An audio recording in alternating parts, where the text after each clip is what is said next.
ఇల్లు పెద్దదిగా ఉండడం కన్నా అందులో ఉండే ప్రేమ పెద్దగా ఉండాలి ఫ్రెండ్స్. ఇవాళ మా జీవితం గురించి ఒక చిన్న ఆలోచన మీతో పంచుకోవాలనిపించేది. మ్యారేజ్కి ముందు మేమిద్దరం పెద్ద హౌసెస్లో సపరేట్ రూమ్స్, పెద్ద హాల్, అన్ని ఫెసిలిటీస్ ఉండేవి. కానీ జీవితం మమ్మల్ని వేరే మార్గంలో నడిపించింది. ఇప్పుడు మా ఇల్లు చాలా సింపుల్. ఒక హాల్, ఒక కిచెన్, ఒక వాష్రూమ్.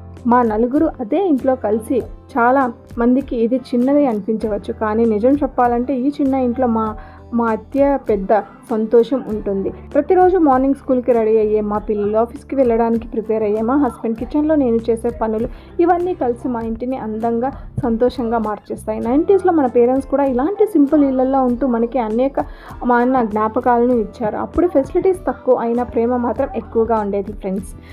మా ఫ్యామిలీ బ్లాగ్స్ మీకు నచ్చితే దయచేసి మా ఛానల్ని సబ్స్క్రైబ్ చేయండి అండ్ వీడియోకి లైక్ చేయండి అండ్ మరియు షేర్ చేయడం మర్చిపోకండి. కొన్నిసార్లు పెద్ద ఇల్లు కంటే చిన్న ఇల్లులో ఉండడం బాండింగ్ ఎక్కువగా ఉంటుంది. ఎందుకంటే అందరం దగ్గరగా ఉంటాం, ఒకరిని ఒకరు బాగా అర్థం చేసుకోవచ్చు.